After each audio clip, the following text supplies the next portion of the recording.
What do you think is an acceptable price, like per gallon, that you'd be willing to pay for gasoline if things went back to normal?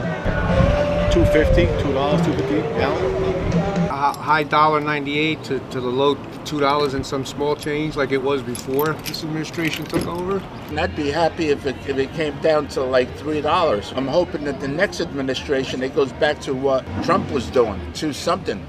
Everything was affordable. Now, forget it.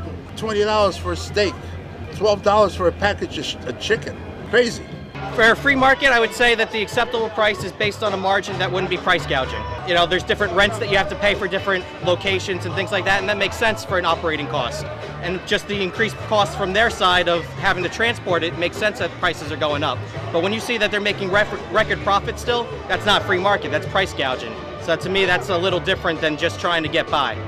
It doesn't matter if you're paying $2 a gallon for gas or $5 a gallon for gas. When you're seeing giant profit margins like they're still having, you know that they're still profiting and we're the ones that are taking on the extra costs.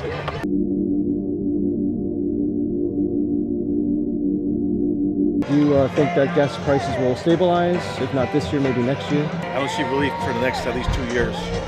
Do you think that gas prices will go back to normal? Like, are you optimistic? Yes, that things- absolutely. I need a regime change, that's it. And it'll go back, as far as I'm concerned.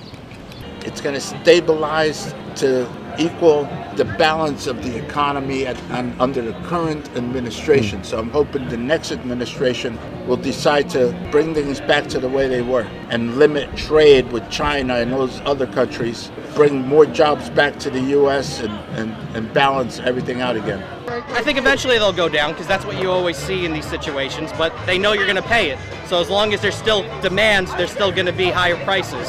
It always goes higher a lot quicker than it does going back down.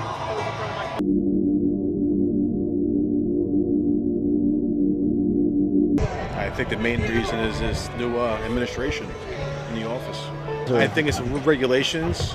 I think OPEC has a big deal with it also, because they manipulate the market so much, Well, the biggest reason is they closed the pipeline down, and that set it off. And people are forgetting that. Any other policies or anything like that? No. No? No. That's the main thing. That started the whole ball rolling. Mm-hmm. And the market, what about even maybe the pandemic or anything like that? Or? No, pandemic had nothing to do with it. This was going on as soon as the Democrats took office and nixed everything that Trump did well, and now it's gone to hell. Worst administration this country's ever seen, turning towards communism, which I don't think the American people are for. They're probably going to want to shoot me after this. But the main reason, I think, is they're trying to make as much money as they could now before they get out. Who's trying to make money? Who do you think? I mean, it could be. It could be the government, or it could be the oil companies. Let's call them the puppet masters, because we don't know who the puppet masters are. I think the reason for the high gas prices is that people are still willing to pay it. I think that the shortages in Russia definitely affect it, but for the most part, if people are willing to pay, why change the price? What about the pipeline, the Keystone XL and I think the Keystone project definitely would have lowered prices, but not significantly. I mean, it still takes a long time to get that started up, I know that it was in the process, and getting all that done would have definitely made a better situation than what we have currently. But, and the regulations, what about that? I think it's important to always consider those things, but there's always going to be issues involved no matter what. Look at what happened with BP. It wasn't safer than the Keystone pipeline, so unfortunately leaks are an issue, and anytime you're transporting oil, you got to worry about that kind of thing. So I wouldn't know the environmental impact more than the government. They might know a little bit more than me in that department, as they should, but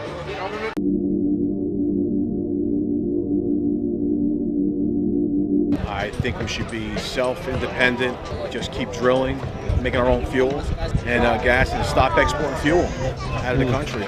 No OPEC, no Russia, no nothing like that? I don't think we should have that at all. I mean, why should we if we have our own?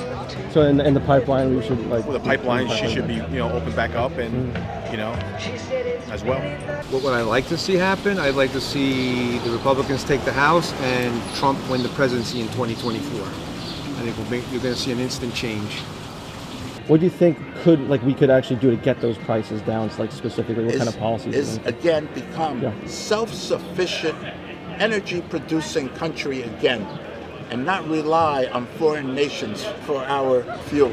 So it doesn't matter if the oil prices go up and down under foreign economies and foreign markets, because we are self-sufficient. And the Trump administration, for the first time, was able to make this a self-sufficient energy-producing country. I think limiting profit margins is the only thing you can do that effectively makes it fair. If you end up making it where you have to require a certain price or a gas tax or something like that, that does affect small business owners that have the independent gas stations that can't afford that stuff. But if you limit it where they're no longer able to profit 30-35% in times of crisis, I think that's the best way you can lower gas prices without affecting everyone else.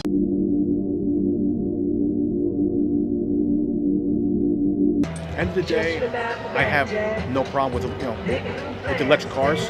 Our main source in this country is fuel. I mean, diesel fuel. I mean, it's affecting us right now. Across the board, from food, groceries being transported across the country. It's just, it has a big effect right now. So by them trying to kill the industry with fuel, it's going to make it very hard for the average American. Well, the Green New Deal is pushing that, which isn't a good thing for this country.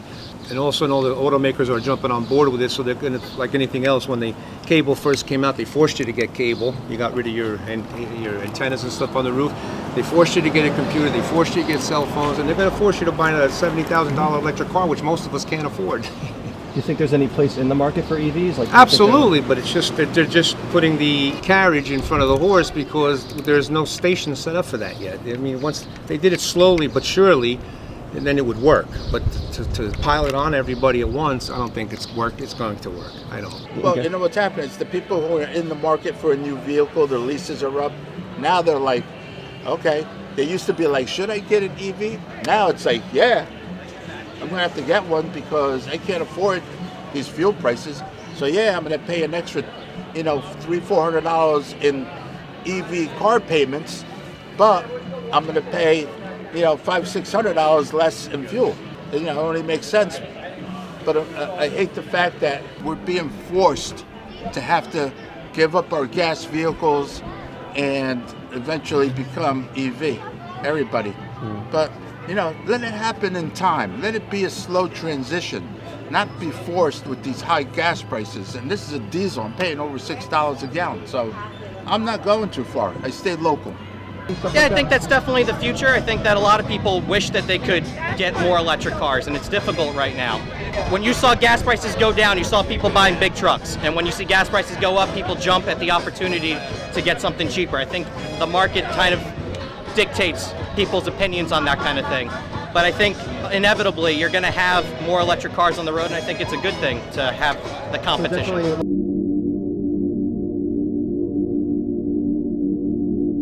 I think within the next 5 to 10 years, it's going to really take off a lot. You're cool with EVs too? Like, do you think that they can move? I got no problem with it. I mean, but I think we should have a choice of both. But by them trying to increase these gas prices so high to the point that they're trying to push us and to go buy the electric car, I think it's wrong. I mean, bottom line. So it should be a choice. I think they're going to kill the gasoline thing here in this country, and it's going to go all to electric in the future. That's the future, is electric. Do you find that sad at all? Or? I find it very sad. I like my gas guzzling cars, and I'm going to stick with gas as long as I can, as long as there's gas stations to be had. I think our whole way of life is going to become more eco-friendly, more nature-powered. Our homes, our energy, yeah. I mean, you see it already with some of the NASCAR races, that they're switching to different fuels and they're trying to figure out ways to make it more efficient. And that's all about just, enjoying the spirit of cars and the spirit of working on your car. So I think you could definitely see eventually electric cars being prized like you see cars today.